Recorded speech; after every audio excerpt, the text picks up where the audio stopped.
yet it does nothing to shake his determination to protect Yuzua even if it means murdering the pink-haired punk. Just then, our boy gets off at Shibuya Station and makes his way to the place where he was first killed. He leaps onto the balcony while questioning why he even came here since Mirai would not be waiting for him. When the door suddenly swings open, he wonders if it could be a trap set by the organization, but despite that, he strolls into the apartment only to see the crime scene cleaned up while the rest of the place still looks the same. Just then, he hears a noise and snaps into his fighting stance, expecting an assassin, only to be surprised when his dog John stands there wagging his tail. John excitedly woofs as the good boy runs to him, and our hero notices the frisbee clamped in his mouth. The sight pulls him back to the days when he and Mirai would go to the park and play fetch with John, and his eyes grow teary as he realizes the dog still remembers him. Just then, something catches the corner of his eye, and he spots a photo of himself, Mirai, and John together at the beach. It makes him remember the time when they were on a road trip when she told him that, although she never understood the nature of his work, Mirai always wanted him to be happy. He answers that he is satisfied with his life and will die protecting her, but Mirai simply says that a dead man cannot be happy, and she wants him to try living for once. Now weeping like a widow, our hero regrets that he could never make her happy, and that she now exists only in his memories. After that, he returns home and tells his family that a couple had to give up their dog due to difficult circumstances, so he brought it home and wonders if they could keep it. Before he can bargain any further, Taro immediately agrees to adopt the dog, and Kyoto suggests they take turns walking it. When they ask the dog's name, he explains that the last owners called him John. Later, he texts Yuzua to ask if anything has happened yet, and she says things are rather boring. She mentions hearing about his new dog and asks if she can come pet it, but he tells her not to come now, smiling at his phone because he knows what he must do. After that, he calls Akatsuki, who mockingly asks if he has changed his mind since the 3 days are not up yet. But our boy says he is done playing games and is ready to give Akatsuki a beating on the school rooftop before dawn, vowing to end this once and for all because he is Gungnir. After hearing the name Gungnir, Akatsuki becomes so enraged that he smashes the phone in his hand. In his mind, someone like Kaido could never compare to Lord Tuji, who was the very definition of a perfect assassin. Yet despite that, Kaito still dares to claim the name Gungnir right in front of him. 3 years earlier in the Middle East, the two of them were on a dangerous mission together.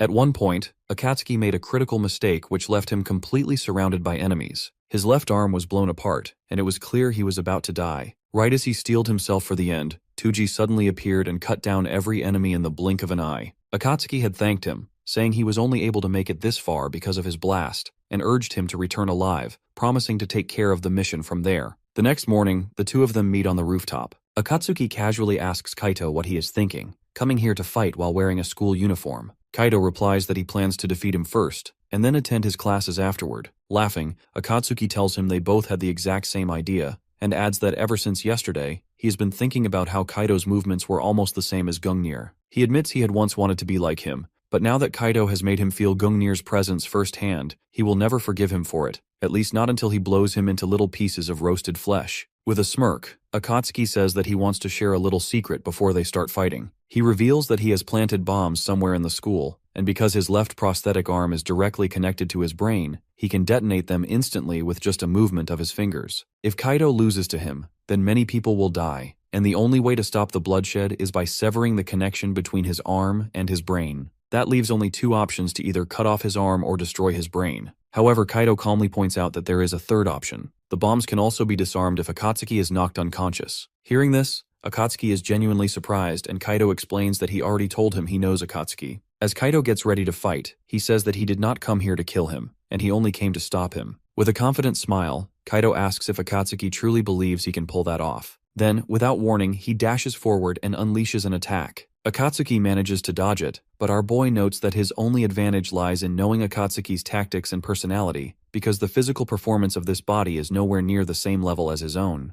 Akatsuki tosses several bombs into the air, and when they detonate, the blasts aim to destroy his target's eyes and ears. He follows up by swinging a left hook. However, since Kaito already knows all about this tactic, he swiftly dodges and moves in to land a punch to Akatsuki's chest. In midair, Akatsuki shifts his body and evades the strike. Then, he counters with a solid punch, sending Kaito flying through the air. As Kaito steadies himself, Akatsuki says that flying backward to soften the impact was the right call, because a direct hit from his prosthetic arm would have obliterated Kaito's arm completely. With a menacing smile, Akatsuki warns that if Kaito is truly Gungnir, then this is far from the extent of what he can do. The punch already cracked Kaito's ribs, and he realizes that divine spears are not the kind of enemy one can defeat by simply knowing their techniques. Kaito thinks to himself that as a killer, a peaceful life was never meant for him. Yet if he is still alive, there must be a reason for it. No matter who he faces, he will win without killing anyone. He will survive for the sake of everyone who cares about him. With fierce determination, he throws his hardest punch yet, and the two exchange rapid blows,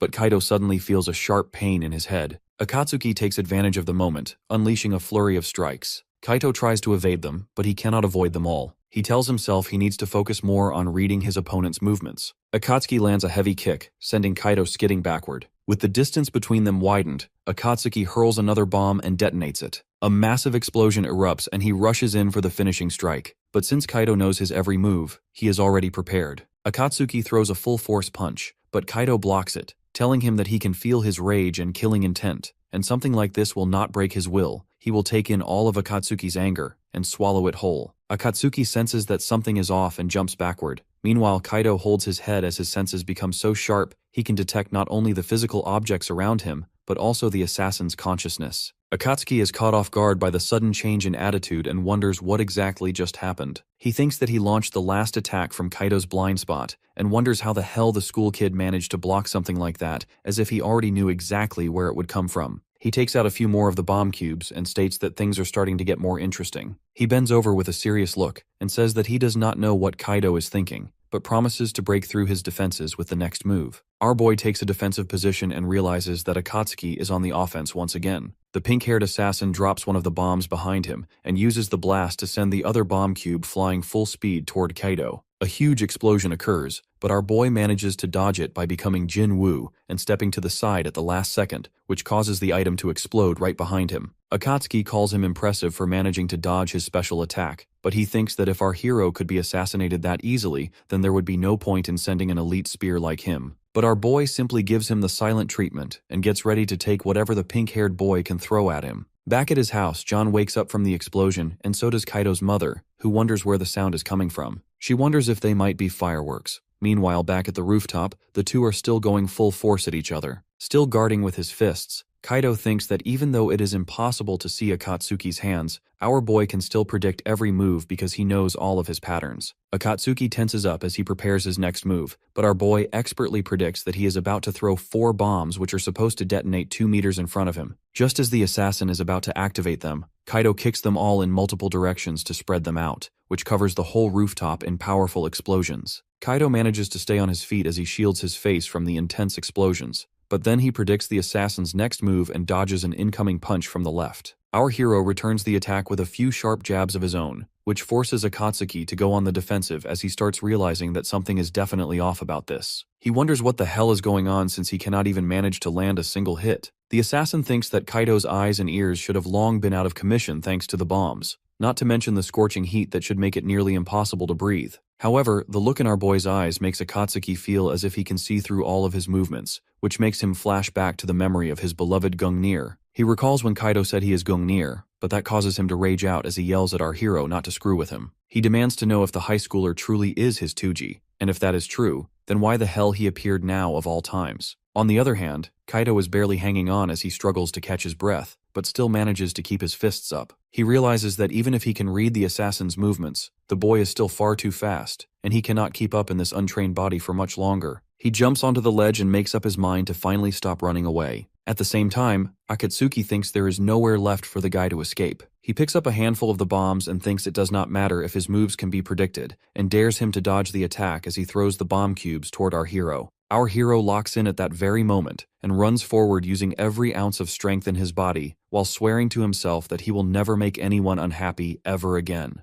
Akatsuki activates the bomb and lights up the entire roof like the sun, but Kaido keeps on advancing forward, even though he can no longer see. He senses the assassin in front of him and goes in for a strike, but Akatsuki manages to dodge it and uses the bomb cube in his metal hand as he throws a knuckle sandwich straight for our boy's head. However, Kaido reads him like a book, blocking the punch with his elbow which catches him completely off guard, and follows the block with a devastating elbow straight to the face. But he does not stop there. He yells Akatsuki's name and follows with a savage punch to the body, then finishes him off with a kick straight to his gut. The blow shatters his metal arm and sends the assassin flying over the roof's edge, and he falls unconscious as his body approaches the hard, unwelcoming concrete below. The scene then shifts to a flashback where the young assassin tells Gungnir to forget about him and get out of danger, but our hero tells him that he does not want even a single one of his friends to die. Gungnir figures that this sort of mindset does not suit an assassin, but that is exactly why he made the choice. No matter how big the opponent is, he is going to pursue his own sense of justice. Akatsuki finally wakes up and asks Kaido why he saved him, and he replies that his only priority was to disarm the bomb, and he never thought of unaliving him in the first place. The assassin smirks and tells him that he cannot beat the whole organization alone, but Kaido stays firm that he will no matter what, because that is the only sense of justice he can have as a former assassin.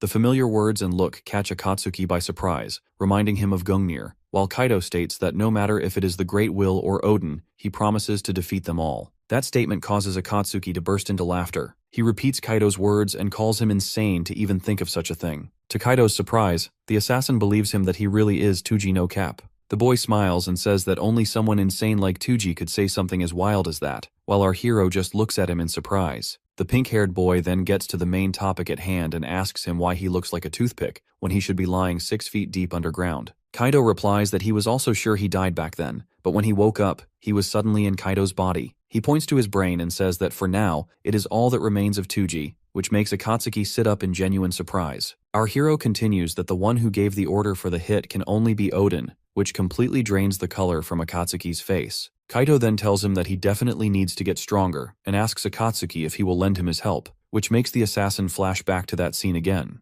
Akatsuki laughs once more and tells him to stop kidding already. He picks up his metal arm and says he cannot kill him no matter who orders him now that he knows for sure Kaito is Tuji. Our hero asks if he is going back to the organization, but the assassin straight up denies it and says that going back after such a loss is impossible. He then asks the kid what he plans to do now, and Akatsuki gets serious, saying that he will decide after he has looked into everything for a while, since he still finds it impossible to believe that Odin would target Tuji. He tells our hero to get going too since the police are probably on the way, and jokes that school will likely be closed for quite some time. Our hero watches him walk off and begins to call out to him, but all of a sudden he collapses onto the ground. He wonders what the hell just happened, as he feels his mind slipping away. Meanwhile, some unknown assassins walk into the scene and proceed to retrieve Gungnir as planned. A voice starts calling to our hero, telling him to wake up already, and he wonders where the voice is coming from. His eyes finally open as he looks around, wondering where he even is, and he realizes that he is back in his original body. The voice then says again that he has finally woken up and tells him that they are both a part of one another now. Kaido slowly floats toward him, which makes Tuji's eyes go wide in surprise. Kaido calls out to him again and tells him to protect Yuzuha with that power, but Tuji refuses to let go as he shouts for the boy and reaches out to him. Right then, he wakes up soaked in cold sweat and is greeted by a friendly canine face. While lying on the ground, he wonders where he even is now. While downstairs, the parents are watching the news, which reports another explosion at the school. Both are extremely worried about the bomb blast, and Kyoto asks if they should take Kaido to the hospital as she reads his messages,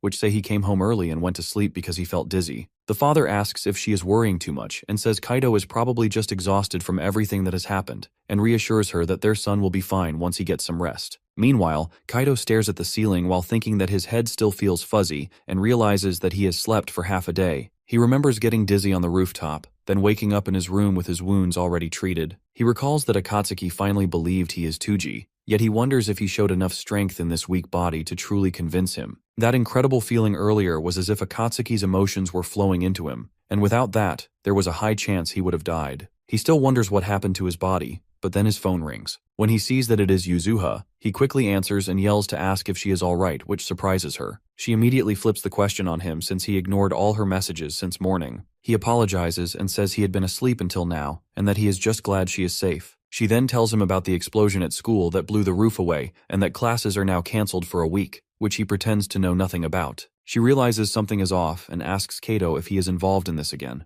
which makes him break out in a cold sweat. She then starts scolding him and says he is always getting into trouble, and even asks if, instead of getting sick, he actually got hurt in the school explosion. Kaido sits up and thinks this girl is as sharp as ever. He turns the question back on her and asks if she has been in danger too, and then tells her not to worry anymore because he has decided that no matter what happens, he will protect her. Yuzuha turns redder than a tomato and demands to know what has gotten into him, and tells him not to distract her with cool hero talk. She keeps talking while downstairs Kaido's mom answers the doorbell, yet finds no one there and instead sees a package on the ground. Soon after, there is a knock on Kaito's door and his mother asks if he is awake and says there is a package for him, which she leaves in the hallway. Kato finds it suspicious, since he did not order anything, and his mom tells him to come for dinner if he is feeling fine, while Yuzuha notices it is late and says goodbye. Kaito picks up the box and weighs it in his hand as he senses no traps, but when he opens it, his eyes widen in shock as he spots his original assassin knife along with a card. He wonders who could have sent this to his house. When he picks up the card, he sees a set of coordinates and tells himself that he must meet the sender no matter what. Our hero wanders through Shinjuku, following the location coordinates written on the note that came with his knife, and notices that although the place is close to the station, the foot traffic drops sharply. This makes him wonder if the sender of the note might be hiding somewhere like this, and he questions whether it could be the person who transplanted his brain, theorizing that it must be Kaito. Eventually, he arrives at an apartment complex and immediately senses that it would make the perfect hideout. He steps into the lobby, but after finding it empty, he moves ahead. He finally stumbles upon an entrance to a lower level and quickly suspects it to be a trap from the person who sent the knife. When he finally reaches the basement parking area, he opens the door and strolls forward, wondering why he was called to this place when suddenly he barely manages to dodge a sneak attack. Spotting an arrow behind him, he sees the person holding the crossbow reveal himself alongside a female accomplice, and she remarks that dodging the arrow could not have been a fluke, since the real Gungnir would even be able to dodge bullets. She then comments that our guy's brain appears to be working great, and our guy, who doesn't recognize them, asks if they are the ones who called him there, but the crossbow wielder says he is not worthy of getting answers and loads another arrow. He shoots it, saying that the hero must prove himself by defeating them. Our boy dodges it in the nick of time and catches sight of a pair of glowing eyes glaring at them from behind. The girl swings her elbow, but he glides out of range just in time,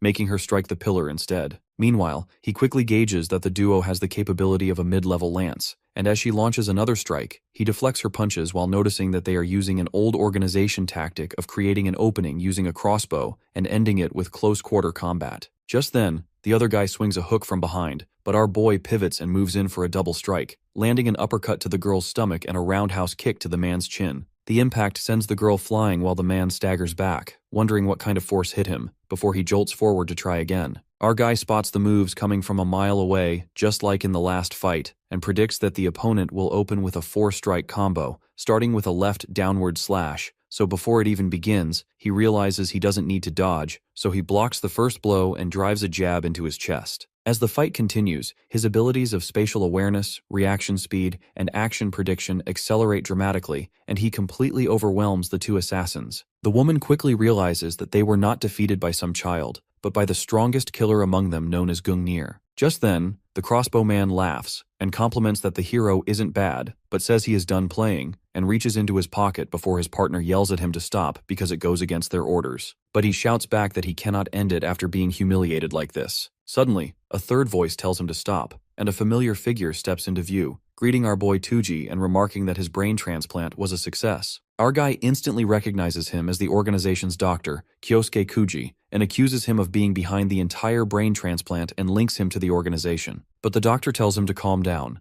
explaining that although he was the one who called him there, he was not the one who carried out the brain surgery. He adds that he also has left the Great Will organization and promises to tell him everything that happened on the day he died. Completely confused, our boy turns to Kuji and asks who he is. Kuji replies that he will explain everything and tells Kaito that there was an order to kill him, and the one who carried it out was none other than his partner, Hayate. At the mention of that name, our hero's expression quickly shifts to anger. Next, Kuji explains that the order was highly confidential, known only to a select few, and he was one of them. He says that he leaked all the information which allowed Kaito's brain to be recovered before it was hidden away from the organization. Hearing that, Kaito asks if that means Kuji betrayed the organization, and then he demands to know about the other two. Kuji answers that they are members of Agros, a special unit operating under the direct command of the Japanese government. The sole purpose of this unit is to annihilate the Great Will organization. He adds that they are more commonly known as Argos, and they are the ones who transplanted Tuji's brain into Kaito's body. At that, Tuji grows visibly irritated upon learning his brain was handled by the Japanese government. Raoul comments it was his job as a public servant, while Reika politely says she is pleased to meet him. She then explains that the government views the Great Will organization as its greatest threat. Raoul adds that Tuji's brain was preserved solely because they needed his help. Meanwhile, Kaito struggles to process everything he has just heard. Kuji tells him that they had originally been monitoring the progress of his brain transplant, and they were relieved they did not have to kill him. But given the situation back then, his death had seemed inevitable. Hearing that, our boy asks them if they knew he was going to be assassinated, then they must have also known that Mirai was in danger. He gives a cold-blooded stare, and it is so sharp that Reika gets scared. Raoul quickly says that they have no idea about it, claiming they were not even present at the time. As his head begins to throb, our boy grabs it with one hand and asks if the strange power that lets him sense killing intent is also a side effect of the brain transplant. But before anyone can respond, he suddenly collapses to the ground unconscious, leaving everyone frozen in confusion about what to do. While the others are concerned, Kuji seems more intrigued by the mysterious ability he just mentioned. Back at the Great Will organization, Hashima asks Izumi if Akatsuki has reported anything, and Izumi replies that there has been no contact at all, and Akatsuki has even cut off every form of communication.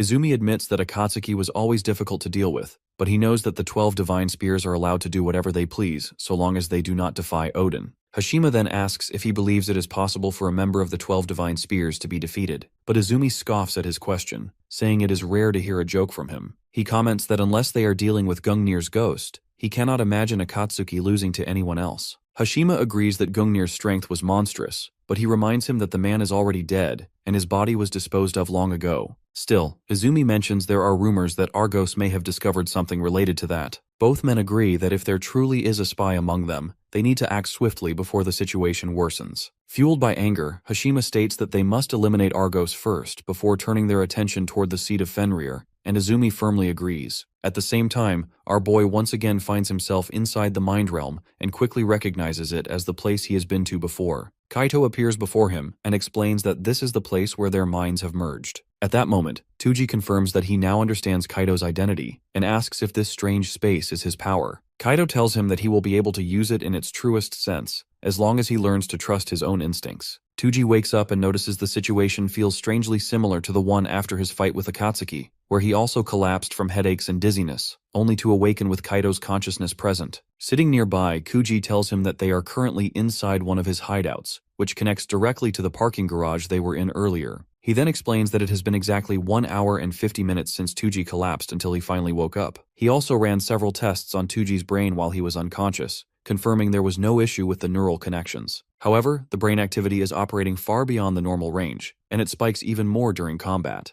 According to Kuji, the killing intent Tuji senses is likely caused by this heightened brain activity. While he admits that having an expert's opinion would be ideal, but for now he can say with certainty that the condition is extremely dangerous. Kuji warns him that the overload has already caused him to be in a coma for hours at a time, and if this continues unchecked for too long, the strain will become fatal. Our hero stands up slowly, gripping his knife and pointing it straight at Kuji. He coldly reminds the man that he still has not answered the question from earlier. He demands to know if Kuji allowed Mirai to be taken just so he could recruit him. Keeping his voice calm, Kuji replies that he had no knowledge of it, so there is no reason for him to take his anger out on him. The man then asks if he would have preferred to die alongside her. Before the tension breaks, Raoul suddenly kicks the door open, and his voice cuts in as he tells our boy to put the knife away. With a serious look on his face, he taunts the man, saying that the Great Will organization is a dangerous group aiming to destroy the world, and now one of its crazy former members is sitting there trying to lecture them. Kuji steps in, explaining that Argos believes there are 2 keys to defeating the organization. The first is Gungnir, while the second is a sacred treasure known as the Seed of Fenrir, something they are determined to protect at all costs. Hearing this, our hero's mind immediately flashes back to the time Akatsuki went after Yuzuha for this very reason. He then asks what they expect him to do. Hearing that, Raoul wastes no time in needling him again, saying that now he finally sounds cooperative. But Tuji's assures them as he states that bringing down the organization is already something he has decided to do, with or without them, and Raoul agrees because a shared goal makes him easier to trust. With that, Kuji lays out their plan. They are going to target one of the core facilities of the organization where our hero once worked. Few even know of its existence. It is the research institute where forced human evolution, known as Avalon, was studied. It is also home to a special team dedicated to researching the Seed of Fenrir. If they can investigate Avalon, they can uncover everything about the treasure. Our boy thinks that it may also lead him to the truth behind why Yuzuha is being targeted. He then tells Kuji to give him the full details of the operation. When the day finally arrives, an aircraft soars high above an unknown location. Kuji stands beside him, explaining that if he succeeds in stealing and destroying the research, it will deal a massive blow to the organization. The operation is about to begin, and as he readies himself for the mission, the clock ticks down, and only 5 minutes remain before infiltration begins. As 3 minutes remain before the chopper reaches the target location, Raoul glances over at Tuji and asks if he is feeling scared. Tuji calmly replies that he feels the same way Raoul does, though in his mind, he quietly thinks that the moment he has been waiting for is finally about to happen. In the operations room right before the attack begins, Kuji lays out the details of the mission. He explains that the research facility is divided into two main sections, the above-ground complex, which has 20 floors, and the underground complex. In the past, this place served as a training ground for assassins, but now it focuses on research aimed at producing mutant assassins through genetic manipulation. Hearing that, Reika comments that it is basically a factory that turns ordinary humans into monsters. Continuing his briefing, Kuji states that their main target is located on the 3rd floor of the underground section, where the most valuable data is stored. This includes crucial information on the seed of Fenrir. Then, Raoul outlines the mission objective is to retrieve the data and, if possible, destroy the facility as a whole. For this, they will split into 2 teams, with one of them stealing the attention of the security forces, while the other infiltrates the building. Although Avalon is an extremely classified facility, its defenses are not on the level of a proper military base. Still, infiltration will be difficult since they have no precise knowledge of the internal layout. Tuji volunteers to handle the infiltration himself, but Raoul gives him a sly response, saying that was the plan from the start and hinting that he already knows the reason Tuji has been kept alive up to this point. With a sly grin, Raoul says that our boy's life will be put to use for the sake of world peace, and adds that he will be accompanying him inside, meaning they will have to work together. With only 90 seconds remaining, Raoul and Reika begin giving their final instructions. The man orders everyone to remain at their assigned positions, while Reika tells the team that 10 people will accompany her to the rooftop, and another 10 will head to the main gate. She explains that their task is to create a noisy, attention-grabbing entrance to keep security occupied, giving Tuji and Raoul a chance to slip inside during the chaos. Our hero assures her that they will pull it off without fail, and Raoul informs him that they will be making their entry from the south side. As the ramp opens, Raoul notes that he can barely see anything through the thick clouds, but our boy replies that he can clearly sense Avalon right under them. As their landing point approaches, Tuji turns to Raoul and loudly announces that he is no longer going to be Gungnir, he is Kaito Fujiwara. With that, the operation starts and everyone starts to jump off the plane. Our hero flies through the air, and Raoul tells him that he is going too fast, but he doesn't listen to him because he is thinking that this is the facility of the Great Will organization, where they train the assassins, and here he will find out why Yuzuha is being targeted. When they reach the parachute deployment zone, everyone opens their parachutes and lands safely. Raoul gets really angry with Tuji because he thought our boy was going to die, but turns out that he is quite used to stunts like that. Visibly annoyed by his constant yapping, our boy tells him to hide his parachute quickly before someone sees him. They hide in the bushes and scout the area, and Raoul says things are going smoothly just like Kuji told them, so they should be able to easily infiltrate from the southern entrance. He tells Tuji that he will open the shutter, and suddenly a blast happens on the rooftop above. Reika sends the message that according to the plan, both squads have started the diversion, so she tells both of them to quickly infiltrate the facility. While Raoul opens the shutter, our boy stands there thinking that it has finally started for real. As the shutter opens, Raoul tells him to take the lead and he will follow. Sirens go off and an emergency announcement is made in the facility that there is some suspicious activity and the security team should immediately move to the rooftop and the main gate. The researchers who are inside the facility panic and think about who would attack the organization's facility. As all the security is busy, Tuji and Raoul quickly move through the hallways together. Raoul thinks that Reika and others are doing really well and wonders if all the security has moved to the rooftop and main gate as it is far too quiet. Suddenly Tuji senses 4 enemies approaching, so he quickly moves to the corner and attacks them first. He knocks out the first one with a punch to the head and others start to fire at him, but he quickly moves and also knocks them out with only one sharp punch. Raoul is surprised to see how fast he killed 4 enemies with just a knife, and he wonders how much he was holding back earlier when he fought them both. Tuji tells him that the stairs are just ahead, and they should move quickly now. Watching all this on a monitor, Izumo says that they are infiltrating the facility with just 2 people, but they are quite strong as they defeated their enhanced assassins really easily. Meanwhile,